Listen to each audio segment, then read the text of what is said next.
I pretty much either start with a phrase, an image. The Wicked Lovely series started with 2 syllables, Ashlyn, the girl's name. It ended up 5 books, 3 mangas, some short stories, and a movie. The movie's not out yet, obviously.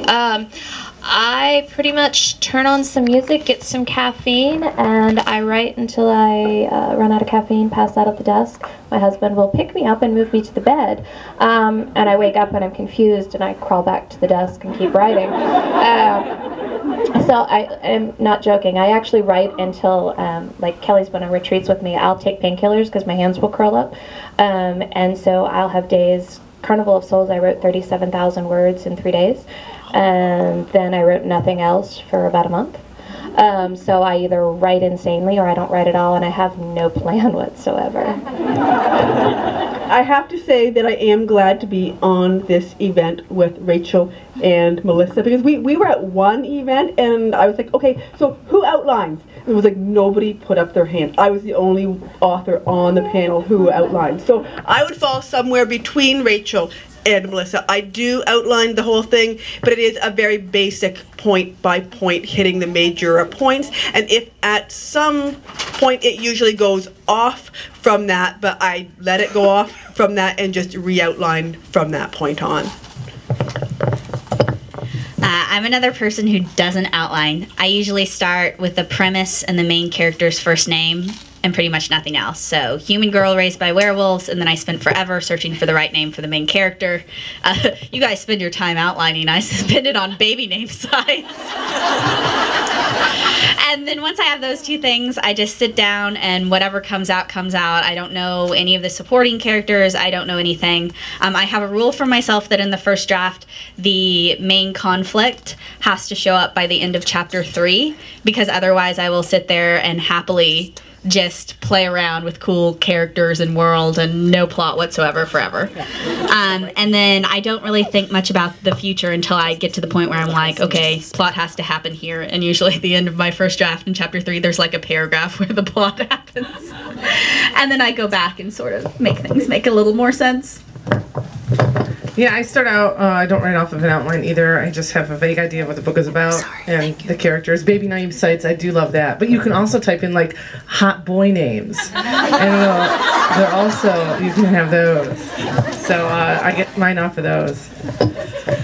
I also don't outline. I usually start with just an image of a scene in my head, and I usually spend a lot of time coming up with character names and then realize that I've already used that name.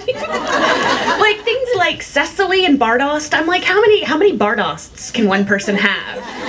Seriously. And I basically write my books with 2 things in mind. One, happy people make for short books.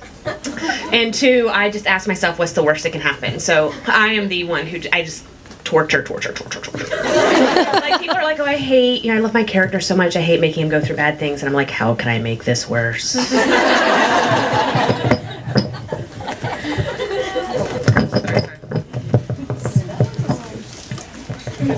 Question back there.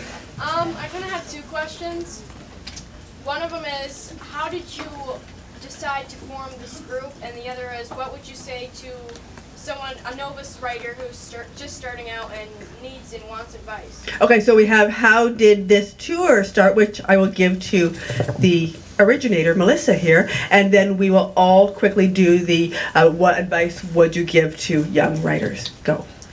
Okay, the tour actually started because Kelly and I did a group event, and it was a lot more fun, to be quite honest. I tour a lot. I did, for 5 books, I did 6 tours, not counting European tours, and you know, you end up having room service in your room, and it's kind of pitiful, because when you go downstairs, there's people that are often skeezy and friendly, which isn't a fun combination as a single woman traveling alone.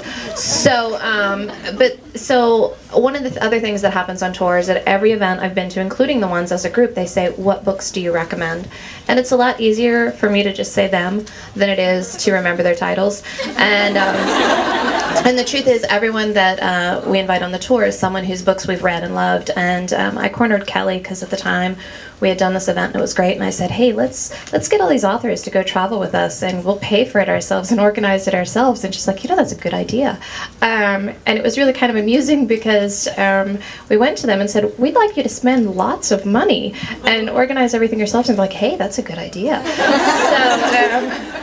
So I'm not sure what that says about our budgeting skills. The authors are very desperate for companionship on tour. They're really tired of the businessmen in bars and room service. We have dogs. But no, seriously, the reason we do this, and one of the things is everyone that's invited on this tour, someone whose books we've read, they're all people who are writing strong, smart female protagonists. When we call it Smart Chicks, we're not talking about ourselves, we're talking about our characters. And it's just a lot more fun. It's more fun for the readers, it's more fun for us, and we're really grateful to the bookstores that let us come. Yes. Now, advice. Advice. You want to start down? Rachel gets it again. The best advice I ever got was there's absolutely no substitute for sitting down and doing the work. It's not fun, and you've got to write your approximately million words of crap, or in my case, more like 2 million. But once you've finally kind of broken through that barrier in your brain, I think that it gets a lot easier. So I would say even though it's hard, anything worth doing is hard. It shouldn't be easy, I think. So.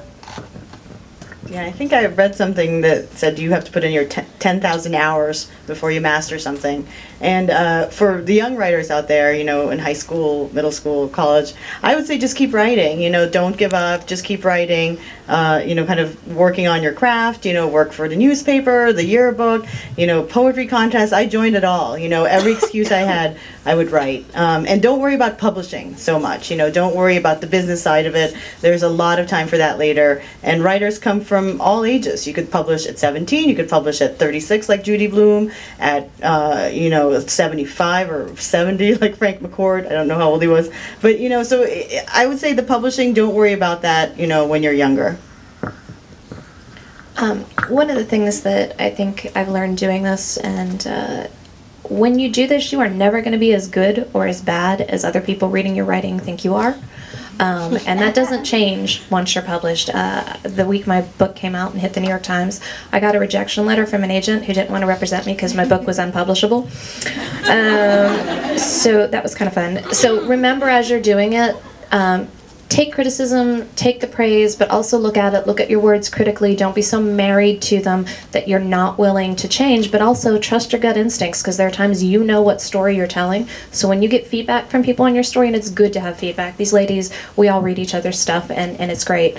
But when you're getting that feedback, look at it and say, what is the story I'm trying to tell? And are the words I'm getting back from people on that story helping me tell that story more truly? And that's what you need to be concentrating on, not the rest of the business stuff at this stage. And again, I'm going to repeat some of what Rachel and Melissa said, because my advice is, if you want to write some more.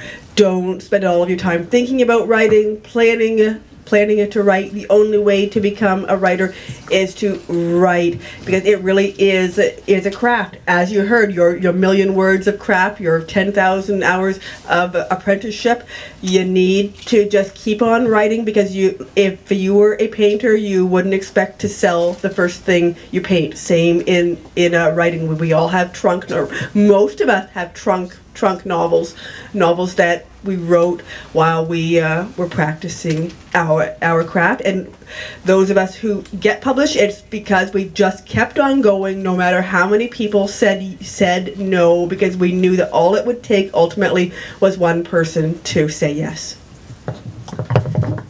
I have 3 pieces of advice, and they are: read a lot, write a lot, and the third one, which hasn't really been said yet, is I think it's really important to do things that aren't reading and writing. So being passionate about other things doesn't make you any less passionate about writing or books. And so much of writing is the experiences you bring to the table. So go out there, live your life, get all of those experiences too, and then you'll have more to write about. Kids always say, I have writer's block. I start a story, I'm really excited, but then I have writer's block. And when we're under deadline, we can't have writer's block. So what I've learned is, because you have to write through it, is that some parts of your book are really slow. It takes 5 minutes for a word to get out, and you're sitting, and it's torture. But because I've had to force myself to sit in front of the computer during those short times, those it's like molasses, you're running through there. And all of a sudden it gets faster and faster. It gets faster and faster and faster. So when you do have that, what they call writer's block, if you write through it and force yourself to write through it, even if it does take 1 minute or 5 minutes for a word to get out, stay there, and then it will get faster. But also, listen, Cody Keplinger, whose book came out, I think, last year, called The Duff. She was 17 when she sold it. Christopher Paolini was 15 when he wrote Aragon. So, you have hope when you're also a teen that you can get into this business. Agreeing with everything else, I think in addition to reading, you need to read widely. I think you need to read beyond what you're comfortable reading to see how other genres and other authors form stories and how they create characters. I think that's how you learn, is by seeing how other people do it.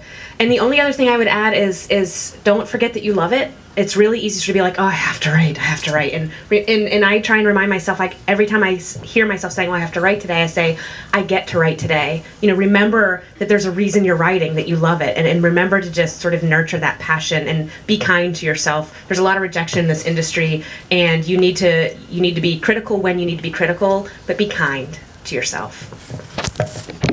Question over there.